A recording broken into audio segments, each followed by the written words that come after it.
Ready, kids? Aye, Captain! I can't hear you.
Ahoy there, mateys. It's time to set sail on another episode of Unconstitutional Awakening, the podcast. I'm your captain, Jim Bob Ovalshorts, and tonight we've got a very interesting episode planned for you.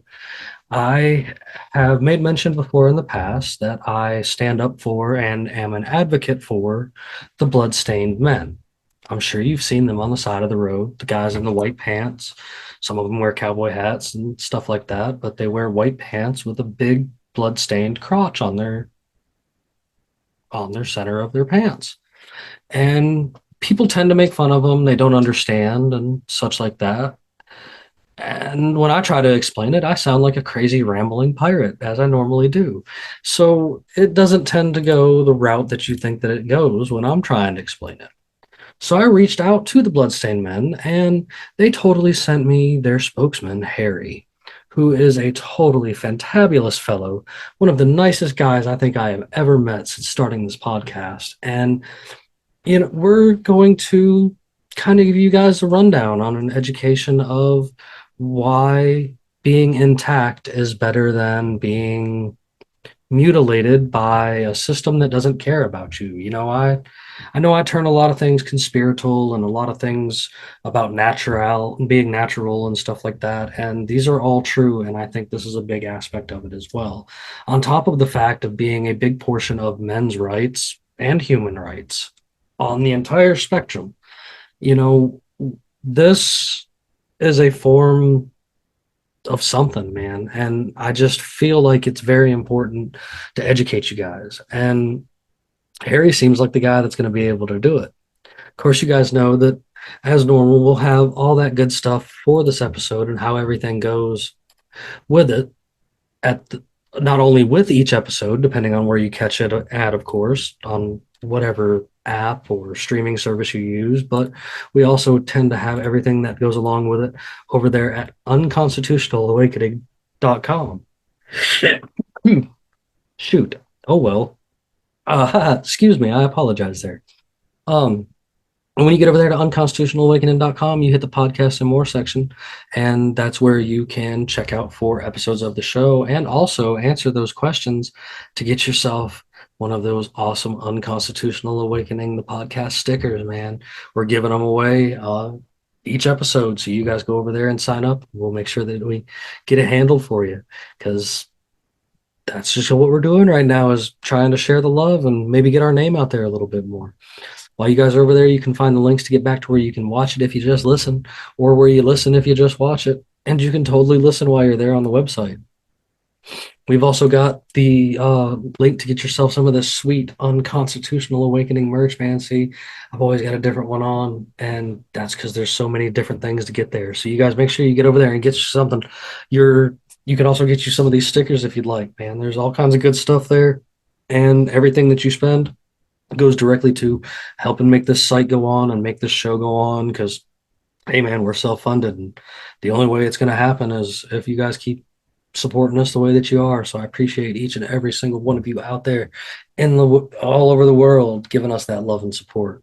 Another way you can show me some of that support and show us some of that love is go over there and check out our friends in Liberty, like Kirk Elliott, Peachy Key Creations, Ammo Can Survival, classicallearner.com, and Homeschools Connected, as well as Pure Pet Wellness. All these folks are offering alternatives to the garbage that we're being fed and forced down our throat on a natural basis.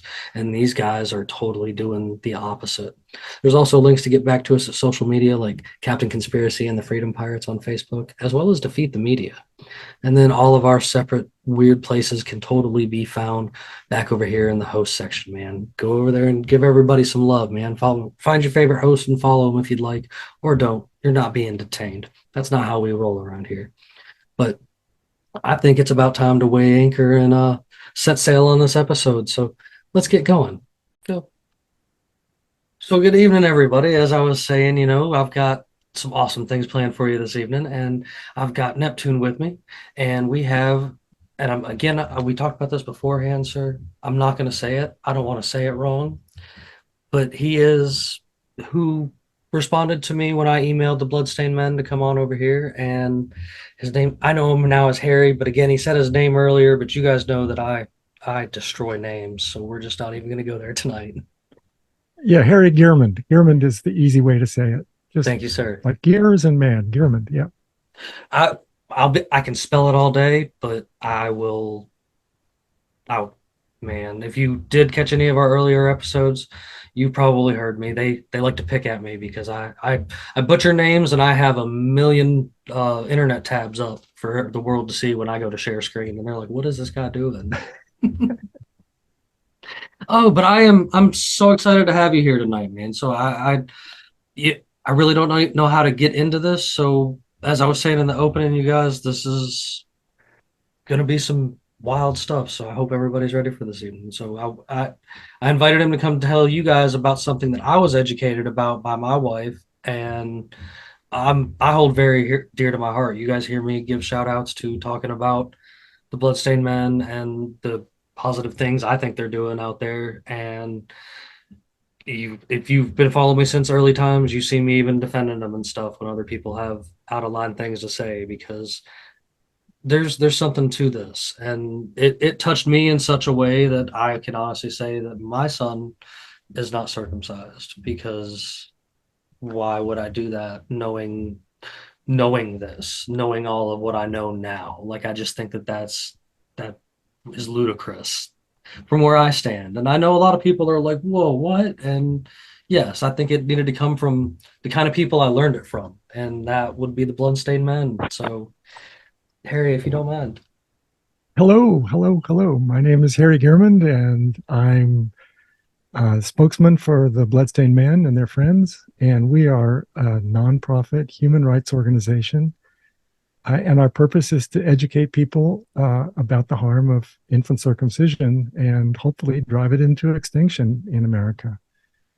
The rest of the world does not do this to their baby boys. It's in hospitals. It's not done in Europe, South America, most of Asia, most of Africa. It's not, it's just an anomaly that this continues in the US. Many places in the English-speaking world used to do it, and they've given it up. Australia stopped, New Zealand stopped, Canada has mostly stopped, the UK stopped, and the mainland of Europe never did it. And, China, Russia, they don't do this to their boys. So it's an anomaly that people somehow believe that half of the population is born needing corrective surgery. That's just insane. I mean, that's madness. That's a mass delusion that unfortunately is still ingrained in America. And our job is to try to dislodge that mass delusion and wake people up and say, your boy is fine the way he's born. There's nothing wrong with him. He doesn't need surgery when he's born. If he doesn't like his foreskin for some reason, which that's not going to happen, but if it ever did, He could choose that for himself when he's old enough to make such a decision. You don't have to force it on him when he can't fight back. It's absolutely monstrous to You know, force on somebody something they wouldn't choose for themselves. absolutely. I've in times that I've touched about this, I've pointed out like the psychological aspects of it, and people are like, "Oh, they're a baby, they don't remember it." And I'm just like, "Do you not understand how trauma works? Like, of course they don't remember it. You know what I'm saying? Like, even, I this is going to be a little bit of a horror story for myself, but I was 7 years old when my parents finally decided to do it. My mom was Hmm. pro well, my mom was pro, like, don't worry about it. And my dad was like, no. And I got a hernia. And while they were doing the hernia, they said that they needed to do that before I got an infection. And they let them do it. And I remember that, 7 years old, standing in the hallway when they were trying to change my bandage, yelling at my parents about how much I hated them. And like, people are like, what? And I was just like, yeah. Dude, can you imagine having like you have very vivid memories of 7 years old, I promise you. Like it, I'm sorry that happened to you. It's horrible. It shouldn't happen to anyone. no, I I really, agree. it's heartbreaking. Every time I hear one of these stories, it's like anybody who has a heart, anybody who feels, who has any compassion, has any empathy, thinks about attacking a baby boy's penis or a young boy's penis for no good reason when they don't need surgery. If you have a heart, your heart is breaking. This shouldn't happen. And the fact that it happens 3,000 times a day in this country is absolutely disgusting beyond belief. It's one of the most horrific. When in the future, when this is all gone, people will say, "How? What were they thinking? How could this have even happened in a country where people are fairly educated? How did they fall for this bullshit?" But they did, and Harry, I have to ask, and I have a personal reason for wanting to ask too, knowing that this is so commonplace in our country. Um, Full disclosure, um, my mother refused circumcision. I am uncircumcised. Uh, she flat out refused, and good for her. not many people know that. I have not discussed that openly with most people. But I have to ask because it was always my impression that most of the developed world did this. Uh, where did you come across? How did you find out that it was really only us, the U.S., in that context, that was still doing this? Yeah, statistics are published, and it shows that the rate in the U.S. is um, very high compared to the rest of the developed world.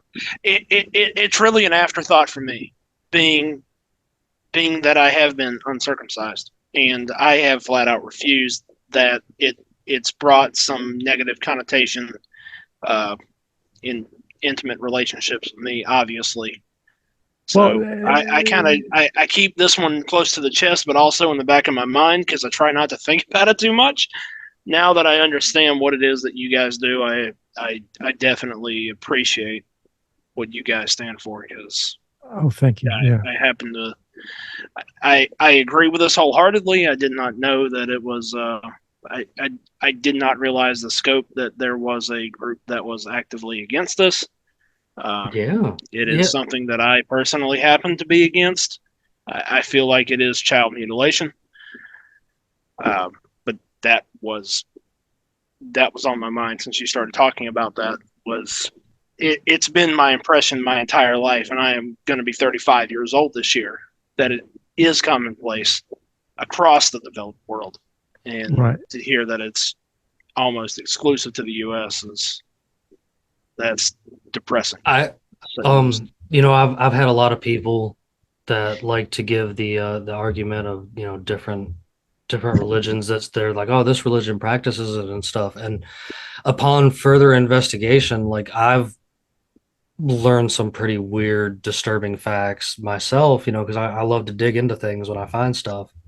And like, there is some other countries that I guess that do practice it at a later date and age, but it's apparently it's still a choice when they're still in that later date and age or whatever. Like and they were and people were like, what? And I was like, yeah, like you don't understand. Like this isn't it's not normal to cut up babies. Like No, it's not fucking normal at all. Yeah. Yeah. Thank you for sharing that, Tristan. About and we usually say intact instead of uncircumcised because it sounds when you say uncircumcised, this is part of the brainwashing of circumcision. Yeah, It sounds like you should be circumcised. Well, what's wrong? Yeah, Why are for you real. Because we don't say people, are yeah, nobody's amputated a body part. Of course not. Why would you?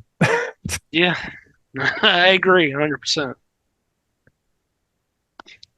But yeah, so for young boys in the Muslim world, they usually do it to young boys, and there are a few stories of Muslims who've rejected it, but um, we don't get a lot of news about that. There's quite a bit more stories about Jews who have rejected it and kept their boys intact, and there's a whole movement amongst Jews for that. And there's even a bloodstained man in Tel Aviv. I can't, Savroni. His name is, oh shoot, I can't think of his name right now, but he protests with a bloodstain and posters in Hebrew against circumcision in Tel Aviv. And so, you guys are always down in the Atlanta area. Like I can honestly say I have seen you guys from as low as the south side of Atlanta down near like Covington or Clayton County and such, all the way up to like in downtown Atlanta when I'm a con goer. I make costumes. There were some earlier episodes I was showing them off and stuff, and you guys are usually hanging around stuff like that too. When I understand, there's a lot of people there, and that's a good way to spread your message and stuff. And uh, once you learn about you guys, I've always been the kind of guy that's like, yes, like, right. I like to walk over and speak with them and stuff like that because it is. I'm sure you've felt it before and probably gotten flack and such from people that want to give you a hard time because they don't understand it. Like that's something I've learned in this speaking out kind of world is about anything is that people don't like that too much. That begs a question from me. Sorry, Jimmy. I'm really curious if you guys probably know more about this than I do because I've kind of admittedly buried my hand in the sand on this subject. Where the hell did this come from? Well, nobody really knows for sure where it originated. Because we know, or at least historians have said that when the Jews were slaves in Egypt, the Egyptians marked their slaves with circumcision, and somehow that carried over into Judaism. Some people say, I don't know what the truth is. It's so far in the past, I don't think anybody knows for sure where it started. It's just, there's a lot of speculation, but I don't think anybody can say for sure. It's just, but once it got written into, first of all, in Genesis 15, they have the covenant, but it involves doing an animal sacrifice and not circumcision. But then about 1,000 years later, Genesis 17 was added to the Jewish holy book. And then they changed the story to now the genital mutilation is part of the covenant with God. So it's kind of become an unofficial bylaw. So, yeah. So, but then again, amongst Jews, some people think, well, we absolutely have to do this. Other people say, well, there are lots of things that they say in the Bible that we don't do. So we're not going to do this because we want our boy to have the best life possible. So, but it's there. And as long as it's there, some people are going to insist that this is an absolute requirement. Do go on. Like, yeah. So, and anyway, it carried it somehow. The English-speaking world picked it up. Apparently, Queen Victoria. No, I'm sorry. I somehow, which I don't know how, but it the English-speaking world adopted circumcision, and it became sort of a mark of the upper class. And so, of course, once the upper class does something, everyone else imitates it. So then it Sure. became widespread throughout the English-speaking world. And then they, one by one, just abandoned it. In about 1949, there was a paper, I think it was called The Fate of the Foreskin, where a medical researcher said that about 17 boys a year were dying from circumcision in the UK. And there's no benefit, and we should stop it. And this was right after World War II, and they're recovering. They had, they were economically in really bad shape because of the war. And so here's this unnecessary expense when money was really short, and it's killing English boys. Why are we killing English boys for no good reason? Let's stop it. So they stopped. And then later on, New Zealand stopped. They just said, okay, this is no longer our policy was to circumcise. Now our policy is not to circumcise, and it's over. Australia said we're not going to circumcise in public hospitals anymore. So that pretty much ended it, although you can still get circumcision in a private hospital. And in Canada, apparently in the maritime provinces, they never did it. But in the Midwestern provinces, they still have a problem with circumcision being fairly common. In British Columbia, they took it out of the health plan about 50 years ago. And once the state stopped paying for it, the number of circumcisions went down dramatically. And in America, Medicaid money is used in many states for circumcision illegally, because you're only supposed to use Medicaid for necessary procedures, and circumcision is unnecessary. So it's being done illegally. Nobody's been prosecuted for this, but I think around 17 states have said, okay, we're not going to use Medicaid money for this anymore. And when that happens, about one third of the kids are born with Medicaid funding, and so about 30% of them, the circumcision stop when that happens. It's almost ironic hearing some of the things that I grew up hearing about circumcision too as a practice. That in 1949, if boys were dying from the circumcision operation being conducted, that those of us who have our foreskin are somehow, and I assume this to be a flat out myth at this point, that we're somehow more at risk for disease. They keep selling this idea that it's going to prevent disease. It sounds like weapons grade or shit at this point. It is. It absolutely is. I mean, once the money was rolling in, America, it was started to prevent boys from masturbating, supposedly, which of course they're going to masturbate no matter what. But it was done by John Harvey Kellogg, who said that, and this was the age of 19th century quackery, and they didn't understand the germ theory of disease. They didn't know what caused disease. They thought excitation caused disease, and they thought masturbation would cause disease. They were just stumbling in the dark. They didn't know better. Right. And so Kellogg started this idea that if you cause as much pain, if you find your boy masturbating, then you circumcise him and cause as much pain as possible to him so he won't masturbate anymore. That was them 7-day Adventists for sure. That was in that realm of things, because those guys were twisted.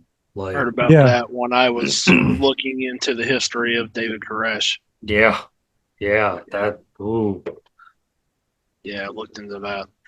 They always seem to try to either blame it on religion or something else. Sorry, guys, if I sound spaced out. This is kind of just, discussing this conversation openly is not something I expected in my 2023 bingo cards. I always pull one out of the hat. Come on now. I mean, you're not wrong. I just, this is, again, this has always just had a spot for me, I guess. I don't know. And it is, I know it is kind of uncomfortable, I guess, for many people, but to me, I'm to the point where it's like to me, I guess it's like a general conversation. I'm sure Harry would feel the same too. And it's just, I don't think it's good. I think I agree, but I think it's fair to say that most men would not be comfortable discussing this openly Oh, I bet. in any forum because there's almost a social stigma around it, around being around being natural, around being unkempt, around being uncircumcised. That Intact. Yeah. Yeah. yeah, You've got your whole intact. penis. You're lucky to have your whole penis. And Yeah, and they've made you feel inferior for it, which is criminal. yeah, It just shows. And we've seen so many clips on TV where they make fun of foreskins, they make fun of intact guys, and it's absolutely criminal. It shouldn't, it should just it's shouldn't be fucking done. bullshit. Yeah, Yeah. it needs to be called out every time we see it because I mean, you don't body shame anybody. I mean, we're not Right. body shaming guys who are Right. cut because, it's unfortunate that it happened to them, but we're not shaming them, Right. Agree. Yeah. Yeah, everybody's always got themselves up in a tizzy because you're not using the proper pronouns or you're not, referring to this, that, and the other properly. But like, This is downright fucking child abuse. well, You're right. okay. And I know Harry was Yeah. probably going to get to this at some point. I guess you never know how these things are going to flow. But like, they used to do this to girls too. Like this Right. used to be a thing that they did Yeah. to females as well, but it got labeled as mutilation. So And rightfully I don't so. see it, and absolutely, like I'm not by any means trying to be pro, but I am saying like I don't see why there's a difference. Like to me, I don't see everybody talks about the human beings and the being accepted and stuff like that. And the first thing you see, kind of like you said, you guys it may mention like making fun of and such like that or be given a hard time, but there's definitely, in the meme world, there's definitely a lot of memes floating around where people are making fun of foreskin. And I'll be the first guy to hop in there and give them the intellectual conversation or start copy pasting the elephant in the room and be like, go check this out. And then say that again. Like just go, education is a big perspective on things like that. Amen to that. It's the only thing we have really is Yeah. we don't use force, we don't use violence, we just educate as calm as kindly as we can. I mean, everything that we're talking about is human rights, kindness, respect for Yes. human beings. It's all gentle, and we're really proud of just being as kind as we can to people, and But it definitely opens that conversation to body autonomy, though, doesn't it? Right. A mixture of that and removing that right to boys not being able to consent to having their foreskin removed. and boils down to men's rights, like that is something that I am also very advocate for, I guess, because we get given a hard time, like we're at, to be real, fellas, as white males, we're at the bottom of the totem pole when it comes to respect in a lot of aspects because we're not rich and famous. You know what I'm saying? We're just normal folks, and we always seem to be on the chopping block. And it's not just white males in this scenario, but I'm just saying, like for us in general, like it's usually us in the chopping block or us being accused of things for no reason. And I mean, I hate to even go down that road with this, but to me, they're one and the same because men's rights and a lot of the things that we have to deal with whether it be seeing your children or this or a lot of the everyday trials and tribulations that we go through that no one cares about. And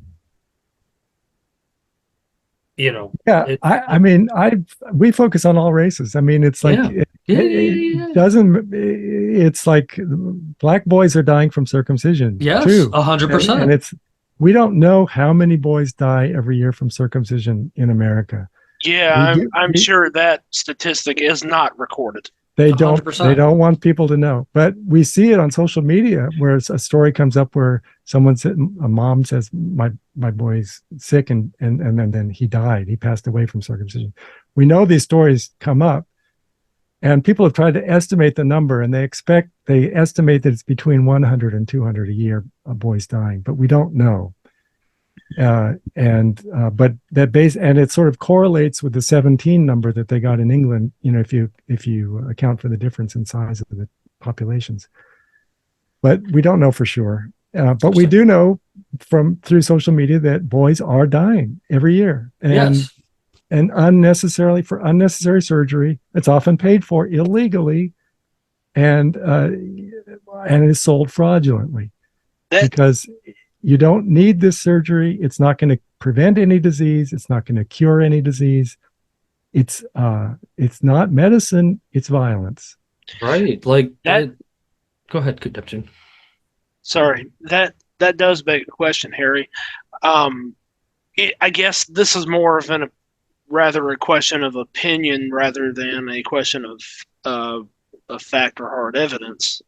But what's your take on why, other than peddling subsidies to the public, obviously, through which obviously American healthcare is heavily reliant on, what's your take on why it has persisted in the U.S.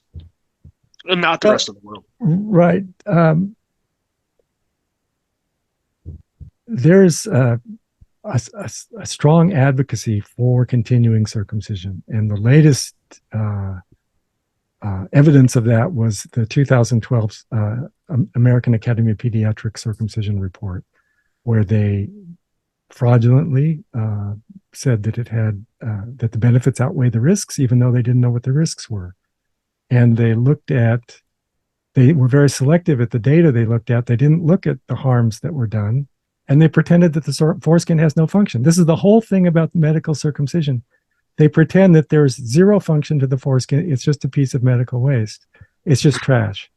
And once you understand, I mean, you have a foreskin, you understand. Yeah.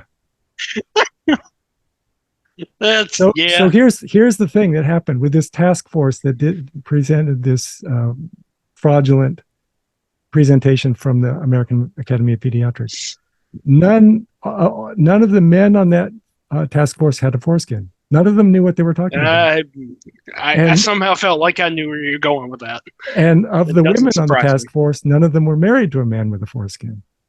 So it's like people who are blind trying to decide whether or not babies should be blinded. It's like, well, we don't see any value to eyes. I mean, they might get infected. Why don't we just gouge them out when they're born so then they won't get infected? Yeah, that sounds good to me. What good are eyes? And that's what we're dealing with. This is and they said, oh, and we want it to be funded by insurance. We want it to be funded. We want that gravy train to keep rolling. So it was utterly corrupt. What are your feelings of it? Basically, there's a cartel of money going on with that, clearly. Well, I was going to say, what are your feelings on it? Like I've seen where they use it for things. Like there's a public market for for foreskin. Like yes, it's sold. And parents don't realize that when they sign the consent form, they're signing giving the hospital permission to cut off part of their baby and sell it. And do parents realize that? They don't. I don't think they do anyway. That's fucking gross. It is disgusting. And then they're used for things like face cream for rich old women, very expensive face cream. I mean, yeah, we talked about that whole scene before in the past where how could it was anything popular online.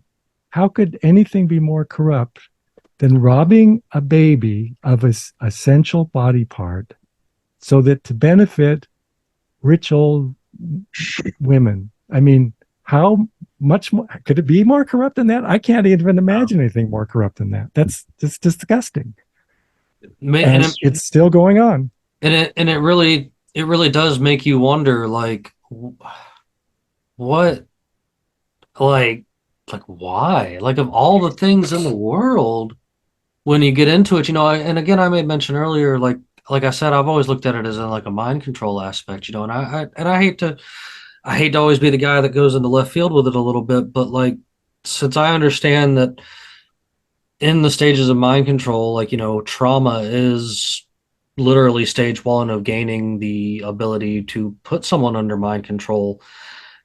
If you have basically every man born in this country that gets it done because the doctor lies to you, the people shame you, et cetera, et cetera, et cetera, they end up doing it, and like that's a level of trauma that's just I think it's unheard of, and people wonder why they they have so much trouble breaking the chains of like the everyday life. And I hate to be this guy, but this kind of resorts into a lot of it. Like if you really think about it, like we're all, almost castrated like at birth and I put think you're into onto the something there. I mean, I I think really I'm do. onto something, Yeah, man. Like yeah. there's yeah, I'm That always trauma has a lifelong effect, and if you have a whole yes. population that's traumatized, I think they are easier to control. It's like Yeah. I think there is a motivation there.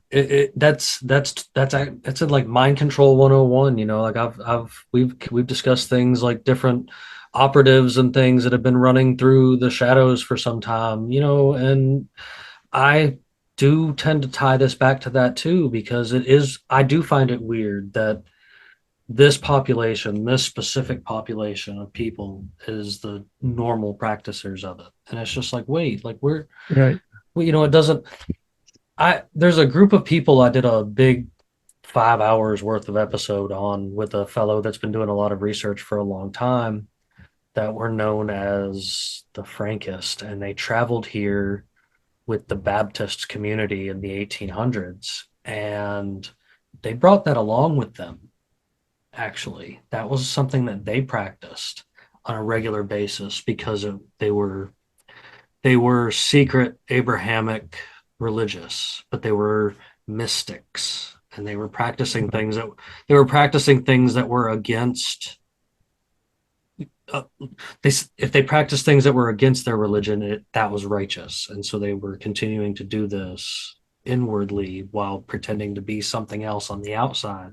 Right. And the funny thing about them in history is they found themselves into power throughout history in weird ways. And as far-fetched as this may sound, like I feel this is something that may have even came from them, because I've been on this kick for a long time that the Frankists are still secretly pulling the strings. That's not what they're known as anymore, because their names changed throughout history if you follow the line. And Yeah. What are they we've called now? well, after they were done being the Frankist, they were totally the guy. They had a hand in the French Revolution with the Jesuits, and from there it runs dry, and a lot of people just kind of refer to them as like the Illuminati or whatever. I mean, I know I don't I'd like to not refer to them as that, because that's one of those trigger words, I think, like conspiracy Yeah. theorist or like Right. anarchist and stuff like that, that people are like, well, that's a bad thing because they're brainwashed, kind of like that thing you were saying earlier about saying intact instead, because the other using the other word is part of that. And because words are spells and spells are scary, and you can Yeah. make Language people is important. you It can really make is. you can make people think a certain way. And I feel that these same people that everybody knows is that big scary group that's running the world from the shadows totally have something to do with this. And I know that's out there, but Yeah. maybe I've seen weirder things in the past 3 years. Yeah. So I I think that for us, our point is just to point out the craziness that this still goes on, it is. It and is. we, in terms of larger motivations, I don't think we can tackle that. Sure. We just have to stick with uh, confronting people with, well, do you want to harm your baby? Do you want him to be born with a wound? Do you want him to be lacking part of his penis? Is that really what you want? And that works. People say, well, no, that doesn't sound right to me. And so that's our avenue of reaching people. Absolutely. No. And I really I like the way you go about it. You guys, and you even yourself, you are just so kind. Like I can just sit here and speaking with you, and you are just so kind. Like, in fact, I'm worried that I'm scaring you because I think you're too kind for me. And you Don't know, worry about me. I can take it. I I'm take a a lot of abuse out there, so don't worry about me. I try to be a nice guy, and as I was telling you before we even got started, though, I fumble a lot. Like Yeah. I'm scatterbrained. That's just kind of me, but that's just because I've been at this for really like this in general, like the idea that because I take your idea and kind of apply it to everyday life. Like there's so many things that are unnecessary that we do or that we are told that we have to do, and I want to spark that whatever it is in your brain to make you to, I guess, be against that system and question that Yeah. and stuff like Well, it that. takes a huge amount of arrogance to say that all that evolution has done for billions of years doesn't count, doesn't matter. My ideas should supersede that because I think the foreskin should go. Right. Well, how does anybody get to be that arrogant? It's like be be realistic. That evolution is smarter than you are. I mean, you can't even make one cell, let alone you know Right. No, anything. you're It's just you're you're it's absolutely correct. And I'm for. I've always been I guess naturalist, you could call it. uh I'm for letting nature take its course. Like I'm the guy that's going to tell you don't cut up your leaves in your yard. You're destroying natural pollinators of this country. it You seems know, like the more we learn about natural processes, it's like the less we need to interfere. the less I we mean, need to. there Yes. are The times when you more have to that let them. society develops, the more people will understand that Theodore Kaczynski wasn't wrong.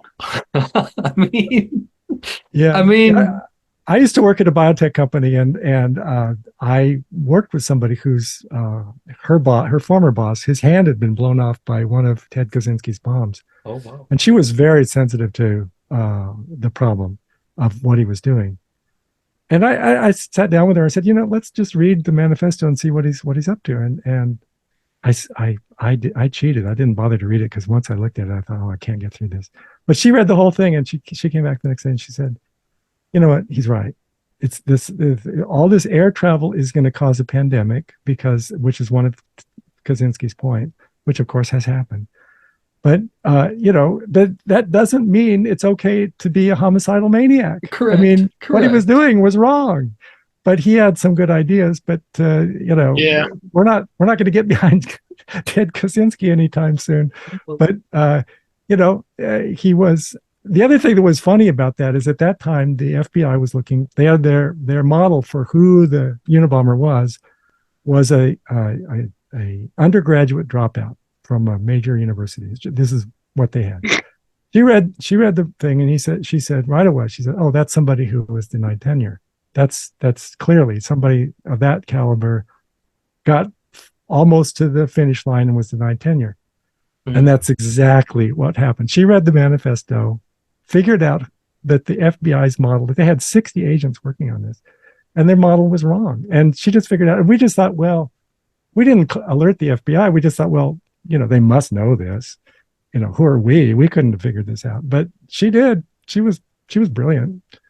And so he did. He predicted a major pandemic, and that's what happened. And it's because before air travel, you just couldn't spread a pathogen around the world very efficiently. It would get started someplace and it might die out there, but it wouldn't spread everywhere in a matter of a day or two. But now that's the world we live in, and so we have, that's where we are. Human condition is. It feels like human condition is easy to prey on, and I feel like for what you and your people do, Harry, I feel like that's got a lot to do with that. It's easy to manipulate people. Sadly. I feel like that's true in a lot of ways. And yeah, people are so vulnerable. Yeah. And the other thing is that psychology has advanced a lot, and now people really understand how to manipulate people much better than they used to. And I think that's one reason why the politics in this country has gone so crazy, is that people know how to trigger tribalism. They know how to get people riled up, and it's all psychology. And they just know the vulnerabilities that can be exploited. And so then we're always at loggerheads. And what we really need to do is say, okay, we all have a great big common interest here, and let's work together, because we're all human, and we may have different ideas about things, but most things we probably agree about. We mostly want to live happy, healthy lives, and Right. that's not that that's actually hard. something. I used this as a closing statement 2 days ago, actually, that the state thrives on chaos. Mhm, mhm, The state can't function without it. mhm. It requires that. Well, Honestly. it's some actors are exploiting uh, our vulnerabilities, and I just think that every time we can refuse to be exploited, we should. I guess myself, like, I would like to get into, like, and I'm not sure if you guys even know or whatever, because you seem to have a lot of like dead ends too, and I understand that. I've found kind of the same dead ends in a lot of cases, but like, I've always wondered, what kind of, like, what led to it itself, like that, the choice of doing that, like in these religions and stuff like that, and the mind control aspects, I like I was would saying earlier, really and that I was like, thinking about that when I stepped away. and what benefit, other than the, like, they have their ones that they paint are the benefits that are clearly lies, like a lot of their statistics and a lot of things that they show, that there's clearly, what is it, like 62% of statistics are made up, as the little funny line to it or whatever, and 52.5, I think it is. yeah, and because of that, and because someone is making so much money off of this, like what is truly fueling it? Like, if Bandit was here, I know he would be saying there's always someone at the top. There's always a boss. Like, there's always somebody that's like, yes, this is the right thing to do or whatever. And it's just like, it there to, there definitely is. and to And me, in my brain, I'm just like, whoa, like, who is the trickle down of this? Because that so many people have been brainwashed into this believing. yeah, and this as a Yes. human condition. So I'm just gonna fall on the sword here and just basically drop myself right on to the sword through the stomach. Don't get hurt. Yeah.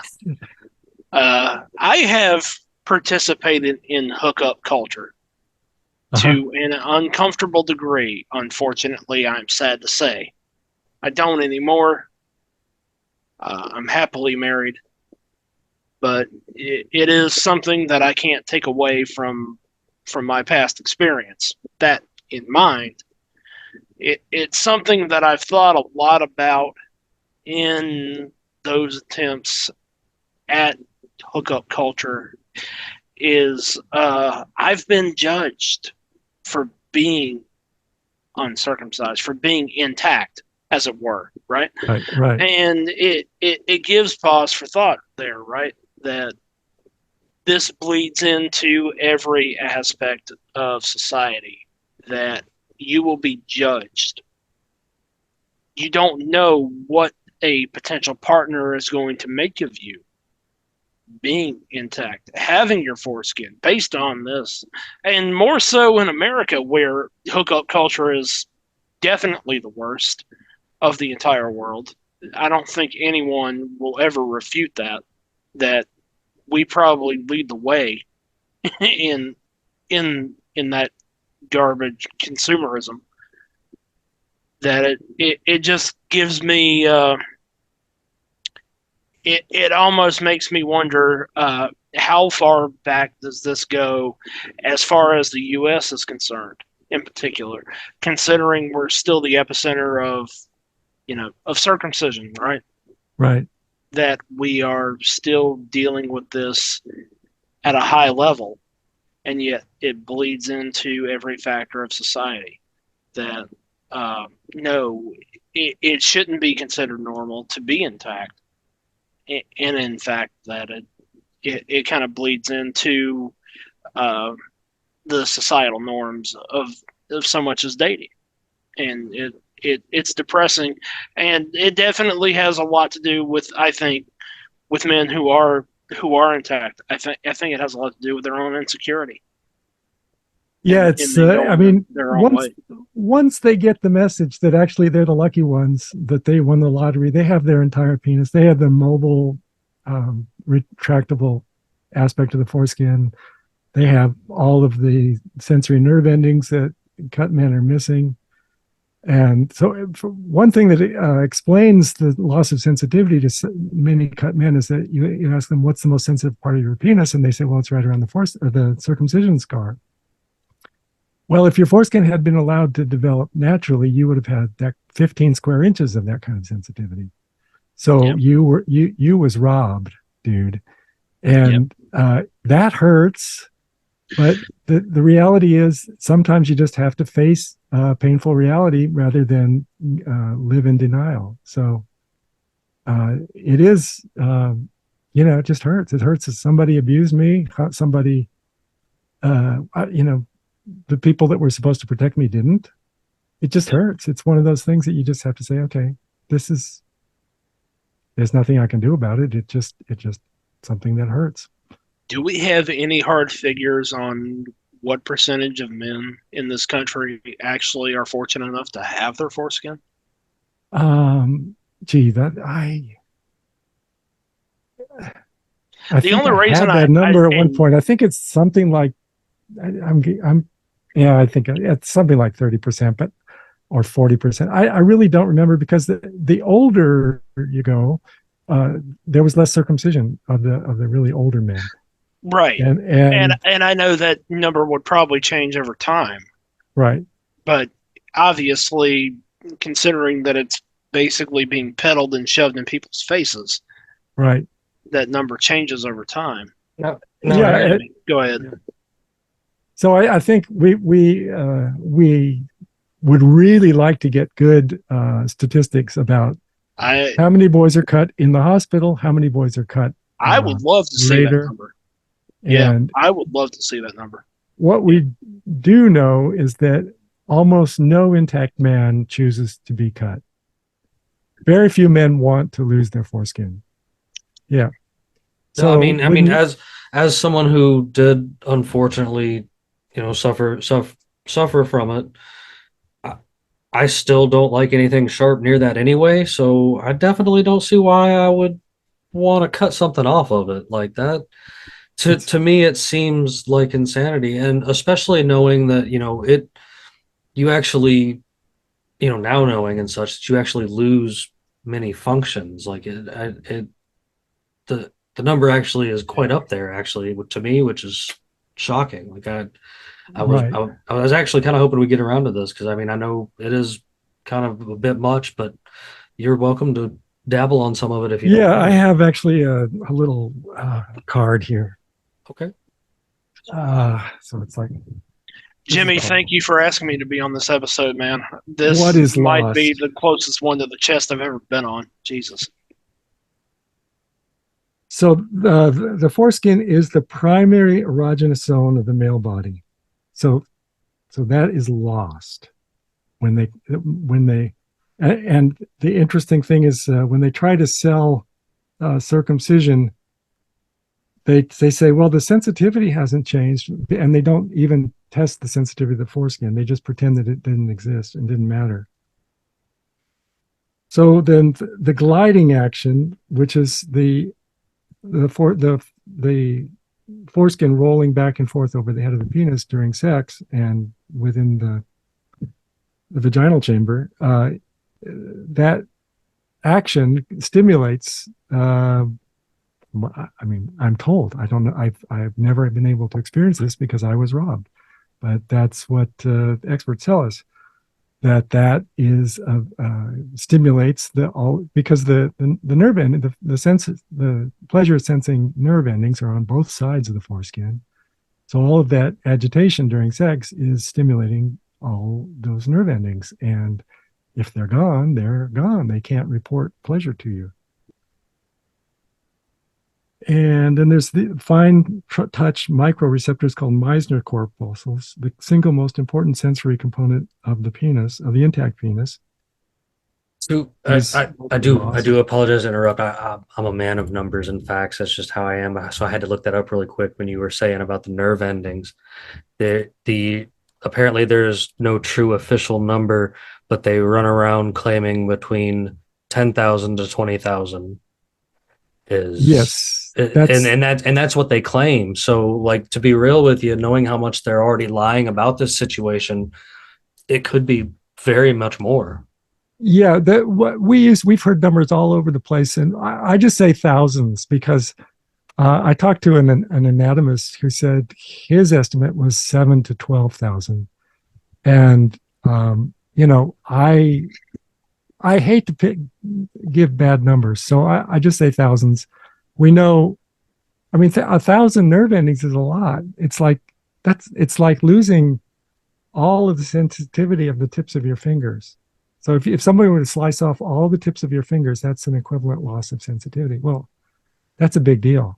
That would be a big deal if you did that to a baby. That would be a grotesque child abuse. That was, I mean, that is actually from the what I have, what I was bringing up, because I do try not to share No, I too think much, you got too much that's garbage. This is from circumcision information out of Australia, yeah, which yeah. No, it's probably right. It's just I, yeah, I think go with that number. It's just I've been super conservative because we get hit all the time that we're overstating things. So I just try to pick something where I like to throw out information when we're doing things out here. You know, yeah, you have checked out yeah, a few yeah. other episodes. You know, No, I think you're probably right. I just being really conservative, I just say thousands and leave it at that. And you know, there's this. I am going to share this link along with all your links tonight too, of course, because there is some good stuff in this one. I've actually been kind of thumbing through this one a little bit on the side, Yeah.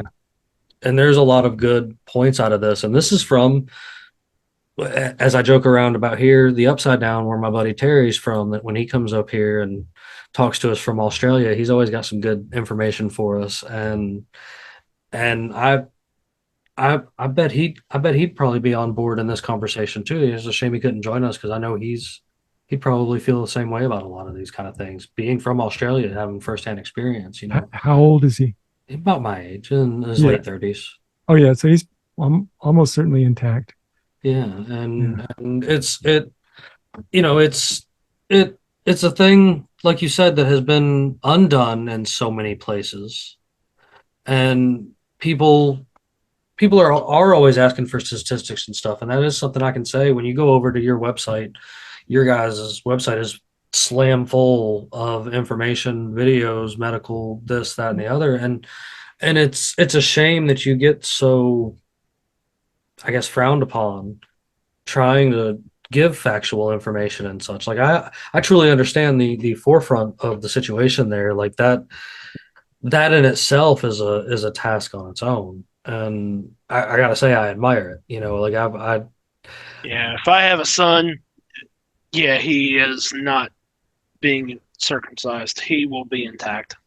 Yeah, lucky. I mean, he's so lucky that every time a dad realizes that, the boy is almost certainly protected, because the moms usually don't force it. And I am eternally grateful, despite the fact that I had a lot of issues with my mother growing up, that was the one good thing she did by me. Yeah. Is that I still have my foreskin. So that's one thing. And I know that we never reconcile, but thank you, Mom. Yeah, give her credit for that. Yeah. That's one thing we tell to expectant parents, that he will never thank you for cutting him. He will thank you for not cutting him, but you'll never get a thank you because you cut him. So is that really what you want? Do you want him to resent you? It's in your hands, but make a good decision here. Yep. Thank you, Harry. This is this has been enlightening. Yeah. And I definitely appreciate it. Oh, thanks. Tristan, I gotta ask, is there any other like big questions or anything you had? No, I don't think so.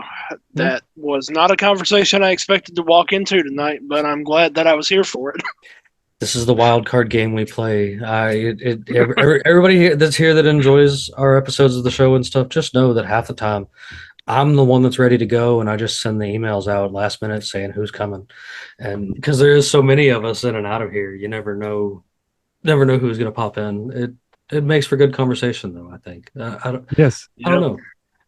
Harry, I don't want to take away from anything from you, and so I would like for any points or anything else that you'd really like to make tonight. Please continue and go ahead and make those points. Finish educating us a little bit if you'd like. Well, human rights are something that should be cherished. And when after World War II, people got together and wrote the Universal Declaration of Human Rights. They had seen the Holocaust, they had seen the horrors. They knew that something had to change, and they wanted to come up with some basic standard of human rights that we could refer to, so to prevent things like that from ever happening again. And so, in the Universal Declaration of Human Rights, the third article is that everyone has a right to life, liberty, and security of person. And security of person means your body belongs to you. It doesn't belong to anyone else. Nobody has a right to cut off part of your body. And almost, all the civilized nations have signed on to this. This is what they agree to. The United States believes that it's the champion of human rights, but here at home, we have this monstrous human rights violation in progress. And it's been really hard, surprisingly difficult to get people to stop. Imagine being the vanguard of freedom only to be an absolute hypocrite in the face of a basic human right. It's tragic. It's tragic. And it's like why don't they listen to themselves, their own recommendations? Follow your own recommendations, America. Yes, human rights are a good thing. Start insisting on human rights in America. That's a good first step. And but it's good that they think that they're champions of human rights. They just now they have to follow through and actually do it here. And our emphasis is on human rights. It's such a basic thing. It's not. It was done. Human rights are a long time project. They're not finished. People are still trying to. I mean, clearly here we're still trying to implement human rights, but it's one of the most noble things that we've done as human beings. Harry, I do have one other question for you. And I guess this is more opinion than it is factual. But based on your experience and obviously your time researching the subject, you've got a lot of time in this clearly. Do you have any idea where this possibly could have been fomented from the perspective of us as the United States from 1949 onward? Obviously, that while the rest of the world has rejected this, why are we still doing it? Other than money, I mean, I can't find a good reason. It gives me a headache trying to process this. Right. Well, there are people who believe that it's part of their identity and that they want to protect their identity, and they're going to do everything they can to make sure that circumcision keeps going. And a lot of people never sort of get past their childhood indoctrination and never really think about things, and they just go through life blindly, and they just, whatever they were told, they just think it's the way it should be. And until you look at what you've been told and say, well, I don't agree with that. You can't be free of it. You can't really be free of it. And in the end, life belongs to the living. You don't, the people who lived thousands of years ago and set up rules, it's not their call. They're dead. Life belongs to us. We're the living. So it just Amen. let them go and let them rot away, because life is ours, not theirs. Amen. Well, and there is really that, whole natural aspect of it. Again, people that listen regularly and stuff, they know I'm big into the natural world. My wife's big into doing natural medicines and stuff like that as it is, and farming type stuff, and trying to stay close tied back to Earth because we're just another part of Earth.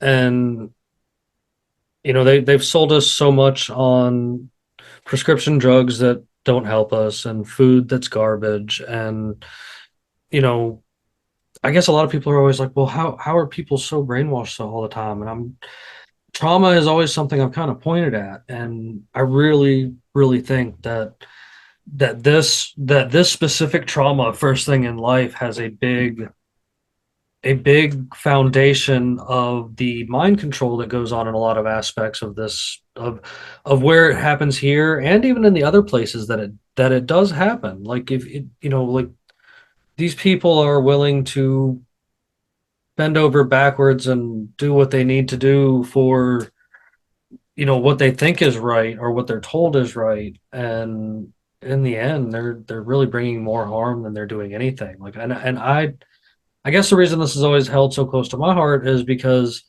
like, this is like a stepping stone. Like, this is a big stepping stone. And I think that if more people were naturally able to be intact and enjoy life as a complete human being, like, maybe more people would start being more accepting of each other on a lot of aspects. Like, what's the point in paying tons of money to have big fake plastic boobs put in, or plastic injected into your face, or like, I've never understood the point of all that. And I think this goes along the same route. Like, you're perfect as you are. Like, you were, sure, does stuff, cosmetic surgery in the aspect of, like, you lost an arm or a leg? Yes. Or you had your face ripped in half from trying to save a dog, your cat? Yes. But, like, just because you think you're looking old because you're 70 and you're actually Right. old, like, what's the Or point? You know what I mean? yeah, It's the or just same thing. because you want your boy to look like you. I mean, Yeah. Yes. I think it was Andy Cohen who said that he circumcised his boy to make him, because he'll have a beautiful penis just like me. And I thought, oh God, how could you be so stupid? But Wow. yeah, I mean, but he said it in, believing what he was saying. He believed, he wasn't, didn't, I mean, I honestly don't think he was lying. He was saying what he That's believed a to be weird true. way to put it, but Yeah, I yeah, understand. yeah.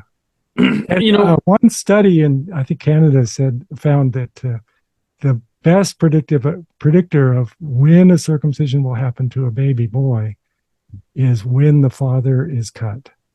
So it's the father who wants the boy to look like me. I want my boy to look And like me. Interesting. I Interesting. appreciate you saying that, because I am. So my father is Cuban, and he is also uncircumcised, Intact. and yep, intact. I'm gonna have Yeah. to remember that. Gonna I'm get it I'm right. trying He's my gonna get it right. You will. yeah. I'm trying my best. Yeah, my biological father. Yep, he is also intact, and maybe that's where that came from. Yeah. And he is not of the U.S. He was not born into this bullshit that Yeah. we have to deal with here in the U.S. So that gives a lot of perspective. So again, thank you, Harry. I really appreciate this. It's been This really has good been talking to you. Yeah.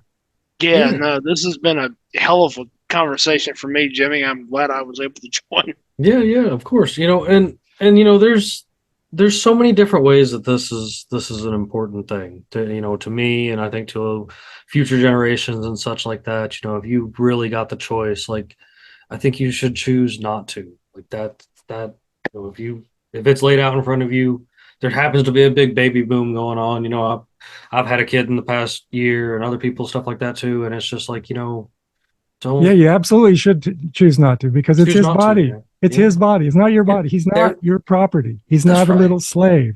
You Yes, don't own him. that's right. He's your son. He's not your property. If he wants to cut himself, that's his business. But it's not. I mean, we understand that for tattoos. We don't let parents tattoo their children. It's like, Right. okay, you don't do unnecessary body modifications to kids. Yeah, And, and and then parents are quick to judge people that get tattoos, right? yeah, if they're But grown up and they want them, that's their business. right, they judge tattoos, and yet, okay, here you go. You were circumcised. You're unintact. Right. Talk about hypocrisy. Yeah. Right. Well, and if the idea of free choice and free will, like this, this goes right along with that. It is their body, their choice. And I also think, there's other things going on in the world right now as well that are very much circulated around kids and people making terrible life altering decisions on a child when they're still just a child before they've even had time to think about this. And I truly think that the people that are standing against child mutilation on all sides right now should really come together, and this needs to be included in that aspect. And from my perspective it is, like, I think this is part of that same fight. We don't need to put our children through the same things that we were put through, especially now that we know better. Yeah. And the more we can educate on it, and the more people that do know about it, the better it looks. For every one of us that has a son that we leave intact, hopefully they're going to leave their sons intact, and it just spreads like wildfire. Like, I know it's slow, but it's still a process at the same time. Like, it really is. And to me, that makes sense. That's chipping away at it. We say on a lot of episodes that we're always just after that one person. Like, this episode's meant for that one person that needed to hear it.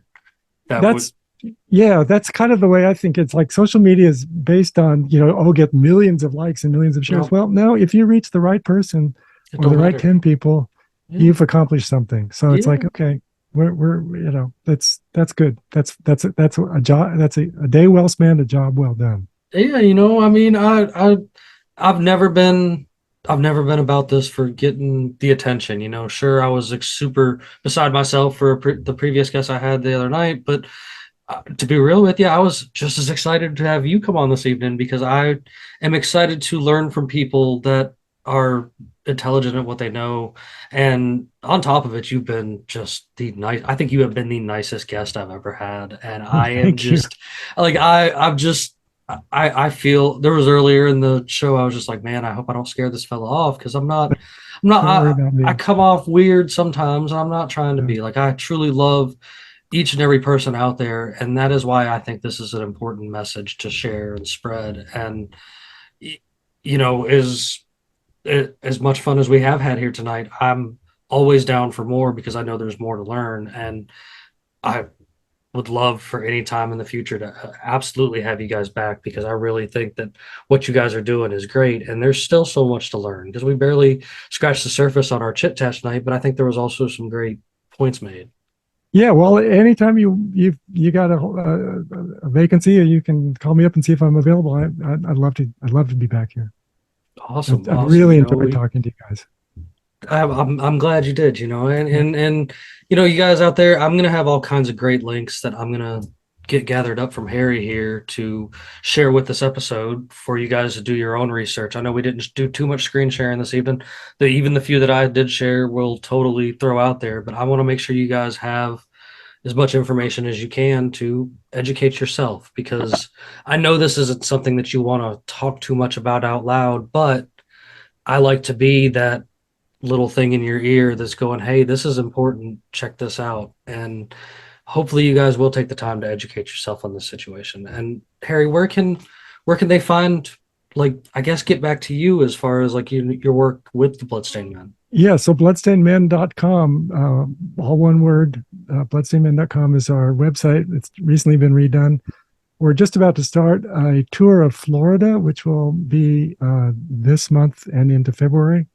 Nice. And so if you are in Florida, we're going to go all the way down to Key West. We're going to go all over the major cities of Florida, plus many of the minor cities. We hit up small towns as well as big cities. You guys are like I made mention earlier, you guys are always in mine and Neptune's neck of the woods. We're both in Georgia and we see the Bloodstained Yeah. Men frequently. Like that's Yeah, we're in months, we come Harry, down if you south. wind up Yeah. in Savannah, come say hello, man. Okay, we'll do. yeah. And I'm in the middle of nowhere of the state. Like we're lost out there where I am. So but do go on. If there, you said the tour in Florida, is there anything else you guys got going on we can look forward to? That's going to be it for what's scheduled right now. Usually we do 3 major tours every year and sometimes a few minor things. Okay. And we also usually do a Super Bowl. If we do, we were at the Super Bowl in Atlanta, where you might have seen us. Oh, sure. And we do the Super Bowl every year, and those are pretty good because it's a big crowd and they're rowdy and engaged, and so it's kind of fun. But yeah, I hope we do the Super Bowl again this year. But what I know for sure is we're going to do a major tour of Florida coming right up in this month. I should look. Well, awesome, and we'll actually have to touch base back with you after you go to Florida and see how things went down there, man. Because this is again, this is something really great. And I'm gonna make sure that we can have these links over on our website and with this episode everywhere, so folks can learn something. And hopefully we were shy enough on a lot of the subject to maybe keep folks around and actually listen to this stuff. I know it's kind of shocking everyone out there, but think about it, man. Like you guys like to listen to the other things that I tell you to think about. So I implore you to take a chance and think about this, because we can totally be saving babies. As the bumper sticker on the back of my car says, sliced pizzas, not babies, because like it's way cooler and way tastier to eat pizza from where I'm standing anyway. And you guys know you'll be able to find all of that over there at unconstitutionalawakening.com. That's where we hang out at on a regular basis. When you want to find us over there on social media, there's links for us everywhere. But the quick way to find us is type in Captain Conspiracy and the Freedom Pirates or Defeat the Media on Facebook. We'll pop right up. We're always out there trying to spread a good message of unity to everybody, because that's just kind of how we roll. We all need to come together for tomorrow, man. We want the world to keep turning. We all have to do something better than what we're doing now, because it's not in the route that it needs to be. Neptune, you got any closing thoughts for me, buddy? Nah, man, I'm good to go. I appreciate it. Thank you, Harry. Thank you, Jimmy. Well, you guys, you know that as promised in the opening of the segment, our most recent thing, instead of me telling you a joke at the end of the night, is I'm giving you a riddle, because I would love to give away these awesome Unconstitutional Awakening the podcast stickers. So everybody ready for tonight's riddle? You guys make sure that you go to unconstitutionalawakening.com to the podcast and more section and click on this episode of the show, and you can answer the question right there, and I'll get right back to you as soon as it goes. So you'll need this mode of transport to be able to leave port.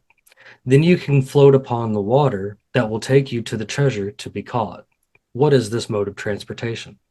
All right, guys, well, we're going to weigh anchor, so you have a fantastic evening. Bye now.